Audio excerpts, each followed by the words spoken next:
90 দিনে চার্জশিটে দিতে পারল না সিবিআই। আরজিকর খুন ধর্ষণ কাণ্ডে জামিন পেয়ে গেলেন আরজিকর মেডিকেল কলেজের প্রাক্তন অধ্যক্ষ সন্দীপ ঘোষ ও টালা থানার প্রাক্তন ওসি অভিজিৎ মণ্ডল। একই দিনে সুপ্রিম কোর্টে ধাক্কা খেল ইডিএ। নিয়োগ দুর্নীতি মামলায় জামিন পেয়ে গেলেন প্রাক্তন শিক্ষামন্ত্রী পার্থ চট্টোপাধ্যায়। আর ফের একবার এই দুই কেন্দ্রীয় এজেন্সির দক্ষতা নিয়ে যেমন প্রশ্ন উঠল, তেমনি দুই এজেন্সির তদন্তের নেপথ্যের রাজনৈতিক সমীকরণ, শীর্ষ নেতাদের সম্পর্ক, এসব কতটা গুরুত্বপূর্ণ ফ্যাক্টর হয়ে ওঠে তা নিয়েও ফের একবার জোরালো প্রশ্ন উঠে গেল। একদিকে যখন আরজিকর ধর্ষণ খুন মামলায় কলকাতা পুলিশ যেখানে তদন্ত শেষ করেছিল তার থেকে এক ধাপও এগোতে পারল না সিবিআই, তখন কুলতলিতে নাবালিকাকে ধর্ষণ খুনের ৬২ দিনের মাথায় ফাঁসির সাজা ঘোষণা করল বারুইপুরের পক্সো আদালত।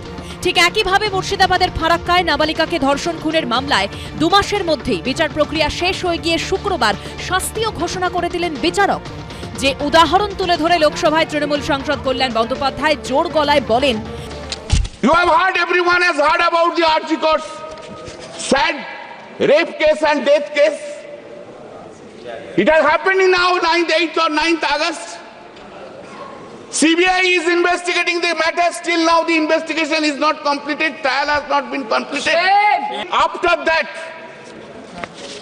2 rape and death case had happened in West Bengal. And within 60 days, sir, appropriate court have convicted the accused and declared death sentence. আর এখানেই কংগ্রেস সিপিএম দাবি করছে পুরোটাই বিজেপি ও তৃণমূলের শীর্ষ নেতৃত্বের গটাপের ফলাফল।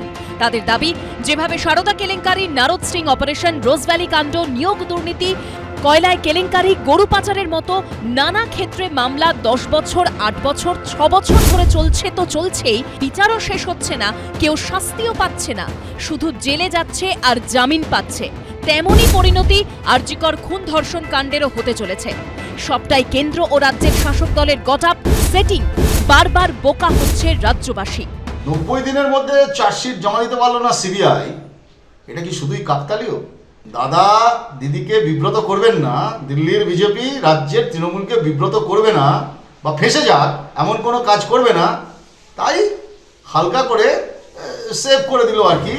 যদিও সেটিংয়ের অভিযোগ মানতে নারাজ বিজেপি ও তৃণমূল।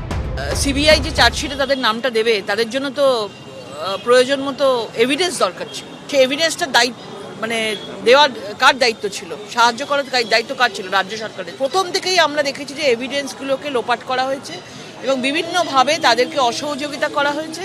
কিন্তু এই পুরো দায়ভারটা কিন্তু আজকে রাজ্য সরকারের। সবাই হয়তো সিবিআইয়ের কথা বলছে বিভিন্নভাবে, সেই সময় যদি তথ্যগুলোকে ছাড়া লোপাট করে দেয়, নষ্ট করে ফেলে, সেগুলো যদি না দেয়, তাহলে সিবিআই কি করে কিছু করবে? তদন্তের নেপথ্যে সত্যি রাজনীতির খেলা থাকলে কি সাধারণ মানুষের আস্থা এজেন্সির উপর থাকবে? রাজীব চৌধুরী, শিবাশিস মৌলিক ও উজ্জ্বল মুখোপাধ্যায়ের রিপোর্ট, এবিপি আনন্দ।